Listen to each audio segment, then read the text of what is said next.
It's on here now. The goalkeeper's beat, and South Africa have done Shake Sport 2010. ሰላም ጤና ይስጥልን እንደምናላችሁ የተከበራችሁና የተወደዳችሁ የሸገር ስፖርት ዊዝ አበበ ግደይ የዩቲዩብ ቻናል ቤተሰቦቻችን በያላችሁበት እጅግ አስደሳች ጊዜን እያሳለፋችሁ እንደሆነ ተስፋ እናደርጋለን። መልካሙን ሁሉም ለናንተ እንመኛለን። ታዲያ ይህንን ሸገር ስፖርት ዊዝ አበበ ግደይ የሚለውን የዩቲዩብ ቻናላችንን ሰብስክራይብ አድርጉት፣ የደውል ምልክቱን ተጫኑትና አዳዲስ ፕሮግራሞችን ስንለቅ መልእክት ይድረሳችሁ። ላይክ በማድረግ እንዲሁም ደግሞ ሊንኩን ለሌሎች በማጋራት በተከታዮች ቁጥር እንድንበዛ የምንሰራቸው ፕሮግራሞችም ብዙ ሰዎች ጋር እንዲደርስ የምታደርጉትን ጥረት አጠናክራችሁ ቀጥሉ እንላለን። እስካሁን ላደረጋችሁልን ድጋፍ፣ እገዛ እና እኛን ለማንቃት ለሄዳችሁት ርቀት በሙሉ ምስጋናችን ትልቅ ነው። በጣም እጅግ በጣም አድርገን እናመሰግናለን። እንደ ቀብድ ያህል ሰላም አቤና ሳምሪ፣ እኔ ለካዚሜሮ ተጨማሪ ኮንትራት ቢሰጡት ይሻል ነበር እላለሁ። ምክንያቱም ለአዳዲስና ለታዳጊዎቹ ልምዱን ማካፈል ስለሚችል። በሳምሪ ሕግ ልገምት፣ እሁድ እመኑኝ ማንቻ አይሸነፍም። ይመቸኛል። ኤምቤሞ ጎል ያገባል፣ እስከ መጨረሻው አብረንን ብሏል ብላቱ ግዛ ከልደታ። አሪፍ ነው። ከህግ አወጣሽ። እሺ አሰበ የማንቹ አቤና ሳምሬ እንደምን አደራችሁ? ሰላማችሁ ብዝት ይበል። አቤ የዩናይትድ ባልተለመደ መልኩ በገቢ ምክንያት እንደዚህ ማሽቆልቆሉ እንዴት አየው? ዩናይትድ በልምድ ከማድሪድ በኋላ የሚጠራ ቡድን ነበር። አሁን ግን የወረደው አወራረድ አስደንጋጭ ነው። ወደ ለመደው ቦታ ለመመለስ ከዘንድሮ ጀምሮ የግድ ቻምፒዮንስ ሊግ መሳተፍ ይኖርበታል። የካዚሜሮ መልቀቅ ለዩናይትድ ጥቅምም ጉዳትም አለው። ጥቅሙ ከፋይናንስ አንጻር ሲሆን፣ ጉዳቱ ደግሞ ልምዱ ማጣት ይመስለኛል። ትልቅ ነበርን፣ ትልቅ ምን ሆናለን። በቸርዋሉ ግሎሪ ማን ዩናይትድ ይላል። በአንድ ጨዋታ ምንም ማለት አንችልም ስለ ማንቸስተር ዩናይትድ፣ ወቅጠን ነው የምናሰጣው እሁድ ያለው ደግሞ የአርሰናል ደጋፊ ነው። ወርቄ ሜዲያ ይላል። የሳምሪ ሕግ ተብሏል። አሪፍ ነው። ገምቱ እንኳን ለዚህ አበቃሽ። ገምቱ። ምንም እኮ ቀላል ነገር እኮ አቻና ማሸነፍን ለአንድ ቡድን መስጠት ማለት እኮ እንደዚህ ብሎ ነገር የለም። ግን በቃ ምንም ማድረግ አይቻልም። ያው ምንም ፈርተን ነው የምንኖረው። እንፈራው እንደሱ እንዳትገምት ነው መጨረሻ አድቫንቴጅ እስከሆነ ድረስ እኮ አድቫንቴጅ ወስዳለሁ እኮ እና እንደ ሞኝ ታዲያ ዝም ብዬ አንቺ አድቫንቴጅ ስትወስጂ እንትንላለን እንዴ? ደብል ቻንስ እየወሰድሽ ካላመንክበት ልክ አይደለም ብለህ ካሰብክ ካለመጠቀም አይልሽ የማላምንበት ነገር እየጎዳኝ እንዲቀጥል አልፈቅድም ነው ባጭሩ። ለማንኛውም እሺ ወደ አሁን የእሁዱ ጨዋታ በጣም በርካታ ሰዎች አስተያየት እየሰጡበት ነው ያሉት። ከወዲሁ አርሰናል ከማንቸስተር ዩናይትድ ጋር የሚደረግ ጨዋታን በተመለከተ እንግዲህ የማይክል ኦዌን አርሰናልና ማንቸስተር ዩናይትድን በተመለከተ የራሱን ፕሬዲክሽን አስቀምጧል። የእውነት ለመናገር እንግዲህ አንዳንዴ እንደየክትትላችን ቢሆንም የተለያዩ ነገሮችን ከግምት ውስጥ እያስገቡ ግምቶችን ይሰጣሉ። የሚሰጡት ግምት እገሌ ያሸንፋል እንዲሆናል የሚል አይደለ። የአርሰናልን አሸናፊነት የሚገምቱ በዝተዋል። በእኔ ክትትል የእኔ ክትትል ስልሽ ሰዎች ያሉትን ሳይሆን በተቋም ለምሳሌ አሁን ስካይ ስፖርትስ ላይ የተቀመጠውን ፕሬዲክሽን ብትመለከች አርሰናል 2-0 በሆነ ውጤት ጨዋታውን ያሸንፋል ይላል። እንደዚህ ማለት ነው። ስካይ ስፖርትስ ገሌ እነ ቢቢሲ ምናምን ያስገምቱ የለ። ልክ እንደነዚህ አይነት ግምቶችን ስንወስድ የአርሰናልን አሸናፊነት የሚገምቱ ይበዛሉ። ነገር ግን ማንቸስተር ዩናይትድም ይህንን ጨዋታ ሊያሸንፍ እንደሚችል ደግሞ የሚገምቱ አሉ። ጨዋታውን ባቻ ውጤት የገመቱም አሉ። ከብዛት አንጻር ወደ መድፈኞቹ አዘን ብለዋል። ግምት ነው ግን ይሄ በግምትና በህይወት መካከል ያው ልዩነት ሊኖር እንደሚችል ከኛ በላይ ምስክር የለም። ባለፈው ሳምንት ማንቸስተር ዩናይትድ እንደዛ አይነት ጨዋታን እንደሚጫወት እንደዛ አይነት ውጤት እንደሚያመጣ ማንም ቀድሞ የገመተ አልነበረም። መልካም ወደ ማይክል ኦዌን ሐሳብ ስንሄድ ማይክል ኦዌን እንግዲህ የራሱን የሆነ የቀደመ ፕሬዲክሽን አስቀምጧል። ለማንቸስተር ዩናይትድ ይሄ የአርሰናልና የማን ዩናይትድ የእሁዱ ጨዋታ በጣም ወሳኝ ጨዋታ እንደሆነ ይናገራል። አስቀድሞ በኤምሬትስ ስቴዲየም እሁድ የሚደረገው ጨዋታ ለምንድን ነው ይህንን የሚለው? አሁን ማንቸስተር ዩናይትድ ቤት ውስጥ የእውነት ለመናገር ሜጀር የሆነ ሞመንተም ተፈጥሯል ነው የሚለው። ሞመንተም ማለት አንዳንድ ጊዜ ከአንድ ጨዋታ ተነስተ በቃ አሁን ይዞላቸዋል ሰምሮላቸዋል ምናምን ብሎ ለመደምደም ባያስችልም፣ ነገር ግን የሙድ ቼንጅ ግን ማንቸስተር ዩናይትድ ቤት ውስጥ መኖሩን ግን ምንም ጥርጥር የለውም ይላል። ምክንያቱም ማንቸስተር ዩናይትድ ያሸነፈው ማንቸስተር ሲቲን ነው። ምክንያቱም ማንቸስተር ዩናይትድ ማንቸስተር ሲቲን ያሸነፈበት መንገድም ላለፉት ዓመታት ለማየት የተቸገርነውን ብቃት ጭምር በማሳየት ነው። ስለዚህ ይሄ ሜጀር የሆነ የሞመንተም የሙድ ለውጥ ማንቸስተር ዩናይትድ ቤት ውስጥ እንድናይ አድርጎናል ነው የሚለው። የማይክል ካሪክ ተጽዕኖ ሂዩጅ ነው፣ ይታያል። ህይወትን በማንቸስተር ዩናይትድ ቤት ውስጥ በኢንትሪም ማናጀርነት የጀመረበት መንገድ በጣም ቆንጆ ነው ብሎ ያስቀምጣል። ይህንን ካስቀመጠ በኋላ የሚያነሳው ነገር ምንድን ነው? ማንቸስተር ዩናይትድ ከአርሰናል ጋር በሚያደርገው ጨዋታ ያንን ነገር ይደግመዋል ወይ የሚለው ግን ሌላ ጥያቄ ነው ይላል። ማንቸስተር ዩናይትድ እና አርሰናል ሲጫወቱ ስለ አርሰናል የምናውቀው ነገር አለ፣ ወይም የአርሰናል ጥንካሬዎች፣ የአርሰናል በጎ ነገሮች፣ የአርሰናል አስፈሪ የሚባሉ ነገሮች አሉ ማንቸስተር ሲቲ ቤት እንደ ጉድለት የሚታዩ። ስለዚህ ሁለተኛው ፈተና ከመጀመሪያው ይልቅ የመክበድ ዕድሉ በጣም ሰፊ። ምክንያቱም የመጀመሪያውን ፈተና ስታልፊ እንዴት እንዳለፍሽው ታይተሻላ። ሁለተኛው ፈታኝሽ የሚባለው ክለብ ከመጀመሪያው አስተላለፍሽ ከመጀመሪያው ውጤት አመጣጥሽ ትምህርት የመውሰድ ዕድል አለው። ራሱን የሚያዘጋጅበት የጨዋታውን ትልቅነት የሚገምትበት ማንቸስተር ዩናይትድ ለእኔም አይመለስም ብሎ ሊያስብ የሚችልበት እንደነዚህ ያሉ ሀሳቦች ሞር ስትሮንግ ሆነሽ እንድትመጪ ሞር ጠንካራ ሆነሽ እንድትመጪ ያደርጋሉ። ለዚህ ምንም ጥርጥር የለውም ነው። ስለዚህ ይህንን በሚነሳበት ሰዓት ላይ ማንቸስተር ዩናይትድ አሁንም በዛው ወርክሬት፣ በዛው ኢነርጂ፣ በዛው አግሬሲቭነስ እና በዛው አፕሮች እንዲጫወት ማይክል ኦዌን ይመክራል። ምንም የሚቀይሩት ነገር መኖር የለበትም። እንደውም አንዳንዶች የማንቸስተር ዩናይትድ ላይናፕ ምን ይሁን ለእሁዱ ጨዋታ ብለው ሲሉ የሚያስቀምጧቸው ምክንያቶች ወይም ሀሳቦች ያንኑ ቅዳሜ ሲቲን ያሸነፉበትን ነገር መልሰው እንዲደግሙት ይላሉ። ያ ማለት ማቲያስ ኩኛ መቀመጥ ካለበት ይቀመጥ። አሁን ለአርሰናል ሲሆን ማቲያስ ኩኛን አስጀምሮ ዶርጉን ማጣት ትክክል አይመጣም። ዶርጉ ወዝ ፐርፌክት የቅዳሜው ጨዋታ ላይ ብለው ይላል። ቤንጃሚን ሼሽኮ ከካሪክ በፊት በነበሩ ጨዋታዎች ላይ አሪፍ የነበረ ቢሆንም ነገር ግን ብሪያን ኤምቤሞ ከነ ብሩኖ ፈርናንዴዝ ከነ አማድ ዲያሎ እና ከነ ዶርጉ ጋር ሆኖ የማንቸስተር ዩናይትድን አስፈሪ የፊት መስመር የመራበት መንገድ አሁንም አሴ ነምበር 9 እንዲጠቀመው የሚያስገድድ ነው ምናምን አይነት ነገር ይባላል። ግን አርሰናል ማንቸስተር ሲቲ ከአርሰናል በ7 ነጥብ የሚያንሰው ድክመትን ስለማይጋሩ ነው። እዛ ፊት መስመር ላይ ማንንም ብታስገቢ የአርሰናልን ባክፎር ኢዝሊ ፔኔትሬት ማድረግ ትችላለሽ ወይ? ግን ሌላ ጥያቄ።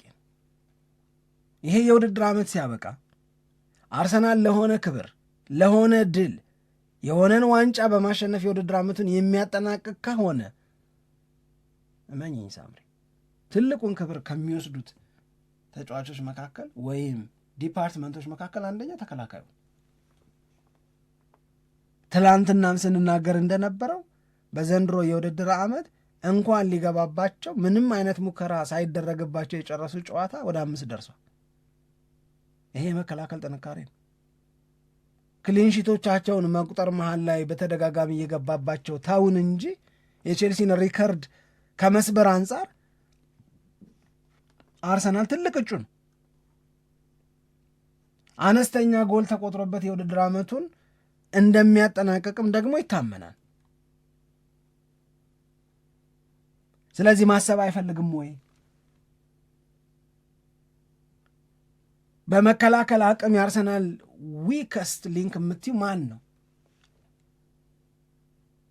አንዳንዶች ሌትሊ ጋብርኤል ማጋሌሽ ስህተቶችን ሰርቶ ነበራል ጨዋታዎች። እንደዛ አይነት ነገሮች ካሉ ራሱ አርሞ ሜዳም ላይ አሳይቶናል። ስህተት ሰራ፣ ከዛ ጎል ተቆጠረ፣ መልሶ ጎል አስቆጠረ። ሌሎች ደግሞ ምን ይላሉ? አይ ዩናይትድ እኮ በኦልትራፎርዱም ጨዋታ ዶሚኔት አድርገዋል፣ የአርሰናል የግብ ክልል ላይ ደጋግሞ መድረስ ችሏል። የማንቸስተር ዩናይትድ የዛ የመጀመሪያው ጨዋታ ችግር የፈጠራቸውን የግብ ዕድሎች ወደ ጎልነት መቀየር አለመቻል ነው እንጂ አርሰናል ግብ ክልል መድረስ አልተቸገረም፣ የግብ ዕድል መፍጠር ላይ አልተቸገረም። የተቸገረውና ያቃተው የፈጠረውን የግብ ዕድል ወደ ጎልነት መቀየር ነው። ስለዚህ አሁን ደግሞ በዚህ ሙድ ያንኑ የግብ ዕድል መፍጠር ካደገው ኢፌክቲቭነስ ጋር አጣምረው ያስቡታል። ግን አይ ዶንት ቲንክ ቀላል ይሆናል ብዬ ግን አላስብም። አይ በፍጹም ቀላል አይሆንም። ቀላል ሊሆን የሚችልበትን እድል የለም። እንደውም ስለዚህኛው ጨዋታ ቅድም እንዳልኩት ነው በጣም የተለየ ጉጉት እንዲያድርብን ያደረገው ዋነኛው ምክንያት የማንቸስተር ዩናይትድ ማንቸስተር ሲቲን በዛ አይነት ፐርፎርማንስ ማሸነፉ ነው። አንደኛውና ትልቁ እሱ ነው እንጂ አርሰናል ያው በጥንካሬ የውድድር ዓመት ጉዞ ላይ እንደሚገኝ ምንም ጥርጥር የለውም። ካደረጋቸው እኮ አጠቃላይ 32 ወይ 33 ጨዋታዎች የተሸነፈው 2 ጨዋታ ብቻ ነው። ይሄ የሚነግረን ነገር ቀላል ነው ብሎ ማሰብ አይቻልም። አርሰናል ማሸነፍ ከባድ ነው የሚለው ነው የሚያሳየው። በጣም ከባድ ነው። በዛ ላይ ደግሞ አርሰናልም ያሉትን ነገሮች በሙሉ ይረዳል ብዬ አስባለሁ። በተለይ ከታይትሉ ጋር በተያዘ ከዋንጫው ጋር በተያዘ ምን አይነት የውድድር ጊዜ እያሳለፈ እንደሆነ ነገሮችን በቶሎ መጨረስ ምን አይነት አስተዋጽኦ እንዳለው በደንብ የሚያውቁት ነገር ነው። አሁን ከጨዋታው በፊት የሚወጡ የተለያዩ ሪፖርቶች አሉ። ሁላችንም እንደምናውቀው ማንቸስተር ዩናይትድ ከማንቸስተር ሲቲ ጋር ከተጫወተ በኋላ አልተጫወተም። አሁን እሁድ ነው የሚጫወተው፣ 8 ቀን ማለት ነው። ረጅም ጊዜ ነው። በደንብ ፎከስ አድርገው ለጨዋታው ተዘጋጅተው እረፍት አድርገው የሚመጡበት ነው። ምንም ጥርጥር የለውም። ያውም የተለየ ልምምድ ነው አሰራሩ ተብሏል። እሷን በነገ ፕሮግራማችን ላይ እሱን እናነሳዋል። ግን ጥሩ ረፍት የሚያደርጉበትና በደንብ ስለ ጨዋታው የሚዘጋጁበት ጊዜ አለ። ለማንቸስተር ዩናይትድ አድቫንቴጁ አንደኛው ይሄ ነው። ከዛ ደግሞ አርሰናልን ብንመለከተው 4 ተከታታይ ከሜዳው ውጪ ጨዋታዎችን አድርጓል እና ያደረገው ጨዋታውን የመጨረሻ ጨዋታውን ደግሞ ከኢንተር ሚላን ጋራ ነው። በሻምፒየንስ ሊግ ጨዋታን ያደረገው ከሜዳው ውጪ ነው። ኢንተር ሚላን ደግሞ ጠንካራ ቡድን ነው፣ ግን ኢንተር ሚላንን በጥሩ ፐርፎርመንስ አሸንፎ ነው የመጣው። ከዛ በኋላ ምን አደረገ ተባለ አርቴታ። እንደውም በጣም የሚገርም ነገር ነው አርቴታ ያደረገው ከዚህ ጨዋታ በኋላ ተብሎ እየተነጋገሩበት ነበረ። ያደረገው ነገር ለአርሰናል ተጫዋቾች የ2 ቀን ረፍት ሰጣቸው። ያውን የተለመደ አይደለም አይደል? ማንቸስተር ዩናይትድ ከኢንተሩ ጨዋታ በኋላ አንደኛ በኢንተር ሚላን ጨዋታ ላይ 7 ተጫዋቾችን ቀይሮ እንደተጠቀመ አይተናል። የተወሰኑ ተጫዋቾች በዛም ማነሰ እረፍት የሚባል ጊዜን አግኝተዋል፣ ወይም የተሻለ በቃ ሪከቨር ሊያደርጉ የሚችሉበትን ሰፋ ያለ ጊዜ እንዲያገኙ እድል ፈጥሯል። ይሄ ያው የስኳድ ዴብዙ ያመጣው ነገር ነው ብለን እንደተነጋገር ነው ማለት ነው። ከዛ ደግሞ እንደገና ከጨዋታው በኋላ የ2 ቀን ረፍት ለተጫዋቾቹ ሰጥቷቸዋል አርቴታ ተብሎ መረጃም እየወጣ ነው። አሁን ማንቸስተር ዩናይትድን ልትገጥም እንደገና ማንቸስተር ዩናይትድ ምን አይነት የአጨዋወት ስታይል አድርጎ ማንቸስተር ሲቲን እንዳሸነፈ እየታወቀ ከዛ ደግሞ እንደገና ሞመንተም ውስጥ ነው አሁን ማንቸስተር ዩናይትድ። ይህን ሪትሙን ማስጠበቅ አለበት። ከዚህ በፊት የሆነ ጨዋታ ካሸነፈ በኋላ ዩናይትድ ቀጥሎ በሚያደርገው ጨዋታ ላይ ምን አይነት ፐርፎርማንስ ይዞ ይመጣል የሚለውን ያንን ሪትም ያስቀጥላሉ የሚለውን በእርግጠኝነት ለመናገር እንቸገራለን። እንደውም በጣም አሪፍ እንቅስቃሴ የሚያሳየው ዩናይትድ በትልልቅ ጨዋታዎች ላይ ነው። ያንን አይተናል፣ ተመልክተናል። ግን አሁን አዲስ ሙድ ውስጥ ስለሆነ የሚገኙት ያንን ሞመንተም ማስቀጠል እንደሚፈልጉ ምንም ጥርጥር የለውም። አንድ ይህንን እንድናገር ያደረገኝ ዋነኛውና ትልቁ ምክንያት በልምምድ ሜዳ ላይ የሚታየው ፍላጎት፣ ነጻነትና ስፕሪት ነው። ይሄ ቀላል ነገር አይደለም ለዩናይትድ እና ያንን ማስቀጠል ይፈልጋሉ። ስለዚህ እነዚህን ነገሮች ደግሞ አርቴታ እያወቀ እያየ ለተጫዋቾቹ የ2 ቀን ረፍት መስጠቱ ከዝግጅት በላይ ለረፍት አስፈላጊ ነው። ለረፍት ጊዜ መስጠቱ ልክ ነው ልክ አይደለም የሚለው ሀሳብ እንዳለ ሆኖ ግን ያልተለመደ ነገር ማይክል አርቴታ እንዳደረገ የተለያዩ መገናኛ ብዙሃኖች እየዘገቡ ነውና ለጨዋታው ረቡዕና ሐሙስ አርፈዋል። ዛሬ ወደ ልምምድ ይመለሳሉ። ነገ የሚሰሩት ስራ ይኖራል። ወደ ጨዋታሉ ነው። ግን ለጨዋታው የሰጠውን ትኩረት ደግሞ በጣም ያሳያል። በነገራችን ላይ የአንድ ሁላችንም የገለጽንበት መንገድ ነው። ግን ሀሳቡ በዚህ መንገድ ትንሽ ተስተካክሎ መቅረብ አለበት ብዬ የምለው ምን ነገር አለ የመሰለሽ እኔ ሳምሪ የአርሰናል ጉዳይ ከኖቲንግሃም ፎረስቱ ጨዋታ እና በኢንተር ሚላኑ ጨዋታ መካከል በተጠቀማቸው ተጫዋቾች ነው የ7 ተጫዋቾች ለውጥ አደረገ የምንለው እንጂ የእውነት ለዋና ለሚባሉ ተመራጮች ለ7 ተጫዋቾች ረፍት አልሰጠም።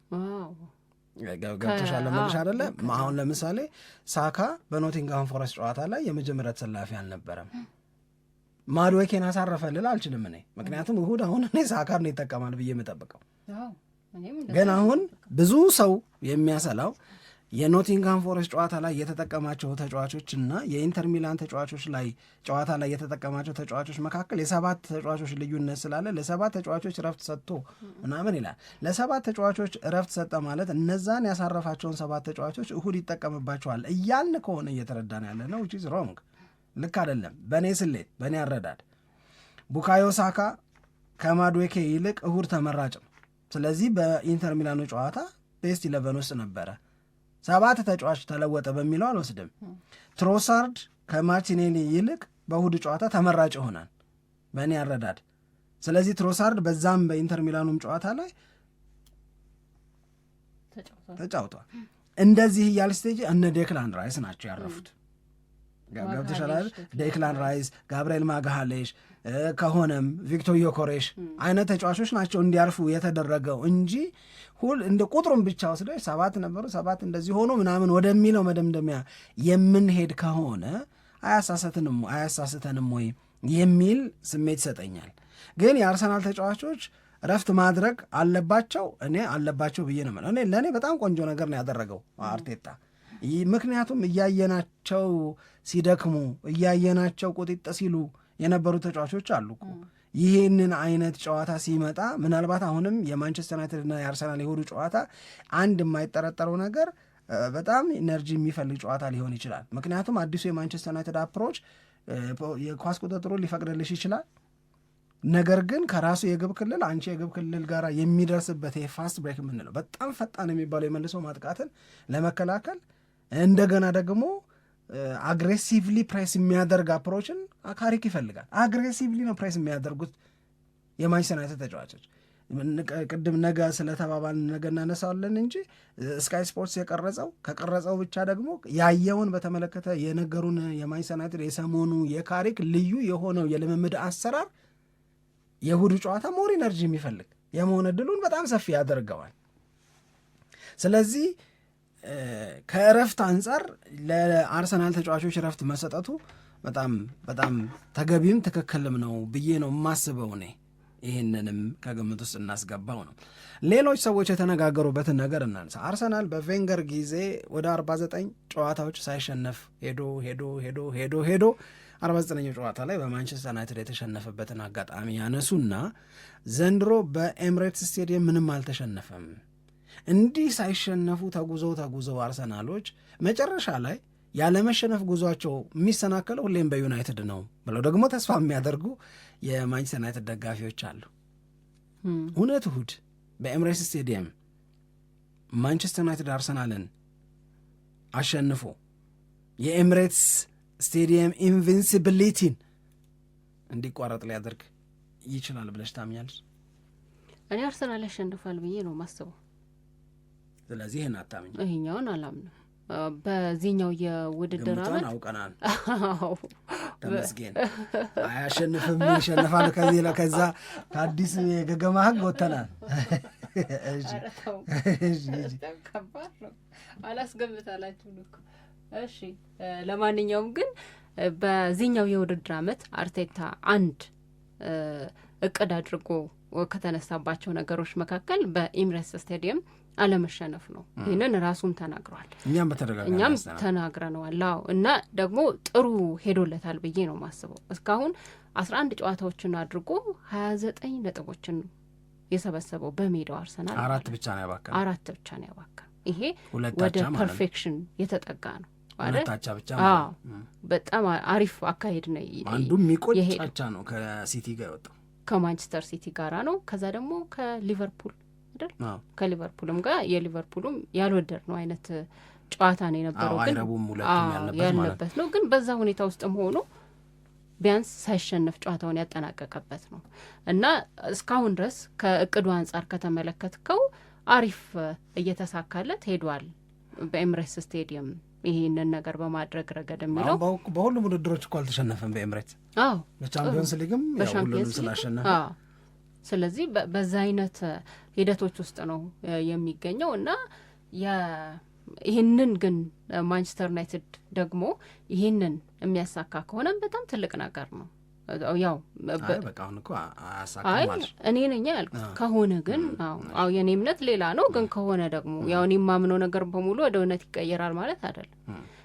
ስለዚህ ከሆነ ደግሞ ትልቅ ነገር ነው። አርሰናል ከዚህ በፊት አሁን በዚህኛው የውድድር ዓመት እንደውም ትላንትና መረጃዎች ሲወጡ ነበረ የተለያዩ ክለቦች ያለመሸነፍ ጉዟቸውን የገታው አርሰናል ነው። አንደኛ በአውሮፓ ሻምፒየንስ ሊግ እንደምናስታውሰው ባየር ሚዩኒክ ሳይሸነፍ ተከታታይ ጨዋታዎችን ካደረገ በኋላ አርሰናል ነበር ያሸነፈው። የባየር ሚኒክን ያለመሸነፍ ጉዞ የገታበትን እናስታውሳለን። ይሄ በዚህ የውድድር ዓመት አንድ ያጋጠመ ነገር ነው። ከዛ አስቶን ቪላ ሳይሸነፍ ረጅም ጊዜ ከተጓዘ በኋላ 4-1 በሆነ ውጤት አርሰናል አሸንፎ ያንን ጉዞውን ገድቶታል። ከዛ ኢንተር ሚላን ራሱ ተከታታይ ጨዋታዎችን ሳይሸነፍ ነበረ። እንደገና አትሌቲኮ ማድሪድም በዛ ሂደት ውስጥ ነው። እነዚህን 4 ክለቦች ተከታታይ የማሸነፍና ያለመሸነፍ ጉዟቸውን በማሸነፍ አርሰናል ጥሩ ታሪክ የሰራበትና የተሻለ የውድድር ዓመት ያሳለፈበት ነው። ስለዚህ አሁን ደግሞ ምናልባት ተራው የሱ ከሆነ እናያለን። ማን ነው ይበልጥ ጫና ውስጥ የሚሆነው ከአርሰናልና ከማንቸስተር ዩናይትድ? አይ አርሰናል ምንም ጥያቄ የለውም። አርሰናል ነው የበለጠ ጫና ውስጥ የሚሆነው። እኔ ግን ውስጤ በጣም እየወላወለብኝ ነው። እንዴት የእሁዱ ጨዋታን በተመለከተ ማን ሊያሸንፍ ይችላል የሚለውን ግምት እያሰላው እንዳንቺ በልበ ሙሉነት ለመናገር አቅም አላገኘውም እስካሁን። የሚፈነቅለኝ ነገር እጠብቃለሁ። ልገም ውስጤ ምን ይመላለሳል መሰለሽ? የቀዳሚው የማንቸስተር ዩናይትድ እና የሲቲ ጨዋታ ላይ የማንቸስተር ዩናይትድ ፐርፎርማንስ በጣም በጣም ይመጣብኛል ወደ አይምሮዬ። ገባሽ? አሁን 2-3 አይቸው ቢሆን ኖሮ አንድም በደንብ እንዳትገምት ያደረገ ይሄ ፐርፎርማንስ ነው እኮ እሱን እምልሽ። አሁን 2-3-4 ጨዋታ ዩናይትድን ከካሪ ጋር ሆኖ አይቸው ቢሆን ኖሮ አይ ወጣ ገባ ነው የሚሆኑት፣ ወይም ደግሞ በጣም አሪፍ ናቸው ወይ ልበ ሙሉ ያደርገኛል፣ ወይም ደግሞ የመተማመን ስሜቱን ይቀንስብኛል። አሁን ስለ ማንቸስተር ዩናይትድ ካለኝ ይልቅ ስለ አርሰናል ያለኝ መረጃ የተሟላ ነው። ማንቸስተር ዩናይትድ በአዲስ መልክ ነው ያለ። ግን አንድ ነገር በእርግጠኝነት አፌ ሞልቼ የምናገረው ግን ለማንም ቀላል ጨዋታ ግን አይደለም። ለማንም ቀላል ጨዋታ አይደለም። ግን እኔ ደግሞ በቃ በጣም ብዙም እንዳንተ ያዝ ሳያደርገኝ በቀላሉ ልገምት የቻልኩት ነገር አርሰናልን ካየነው አንጻር በመነሳት ነው። አሁን ልክ አንተ እንዳልከው ለአርሰናል የሚሰማኝ አይነት ነገር ተከታታይ ጨዋታዎችን በዩናይትድ አይቼ ቢሆን ኖሮ ለመገመት ይቀለኛል ያልከው ነገር አለ። እኔ ደግሞ እንደዛ እንዲቀለኝ ያደረገኝ ነገር በተከታታይ ማየት ነው። አርሰናል በቃ ያሳየን ነገር ግን እዛ ላይ አሁን አርሰናል ያሳየው ነገሩን አላቀለለልኝም። እንዳንቺ አልታደልኩም። ለምን ብትይኝ እውነቴን ነው የምነግርሽ። አንደኛ አርሰናል ቨርስስ ቢግ ቲምስ እውነት ልብ የሚሞላ ነው ወይ? አሁን አንቺን ልበ ሙሉ እንዳረገሽ ቨርስስ ቼልሲ ኢቨን ቨርስስ ራሱ ዩናይትድ የመጀመሪያው ጨዋታ 1-0 አርሰናል ያሸነፈበት፣ ሊቨርፑል፣ ሲቲ እያልን ብንሄድ እውነት ልብ የሚሞላ ነገር አለ ወይ? እንደነዚህ ያሉ ትልልቅ ጨዋታዎች ላይ የአርሰናልን መቸገር የአርሰናልን መፈተን አላየንም ወይ የምትል ልብ የምትል ስሜት አለች። ሁለተኛው የማንቸስተር ዩናይትድ ነገር ወደ ጥሩ የመሄድ እድልም አለው። ጥሩ ሁለተኛው ፈተና አስቸጋሪ ሊሆንበት የሚችልበትም እድል አለ። ግን ማንቸስተር ዩናይትድ በዘንድሮ የውድድር ዓመት ላናማው የምንችለው ነገር አሞሪም የሚይዙት ላናማው የምንችለው ነገር ትልልቅ ጨዋታዎች ላይ ጥሩ ነው። ማንቸስተር ዩናይትድ ጥሩ ነው በጣም ከሊቨርፑል ጋራም አይተነዋል፣ ከሲቲ ጋራም አይተነዋል፣ ከራሱ ከአርሰናል ጋራም አይተነዋል። ጨዋታዎችን በማሸነፍና በመሸነፍ እንውሰዳቸው ካላልን በስተቀረ ማለት ነው። ከዛ ውጭ ግን አሁን ስለ ማንቸስተር ዩናይትድ በተከታታይ የሚወጡት የልምምድ ጉዳያቸው፣ የስሜት ጉዳያቸው፣ ሁሉም ተጫዋቾች ላይ የተፈጠረው የሚያምር መነሳሳት እንዳይቀለኝ አድርጎኛል። እንደዚህ ቢከብደኝም መገመቴ አይቀርም። እሱማ እንዴት ነው እኛን እሺ አድማጮችስ ምን ትላላችሁ? የእናንተን አስተያየት ኮሜንት አድርጉልን። እሺ የእናንተን አስተያየት ኮሜንት አድርጉልን። ሸገር ስፖርት ዊዝ አበበ ግደይ እንገናኛለን። በኋላም እንገናኛለን። መልካም ቀን በያላችሁበት ይሆንላችሁ። ኢትዮጵያ ለዘላለም ትኖር።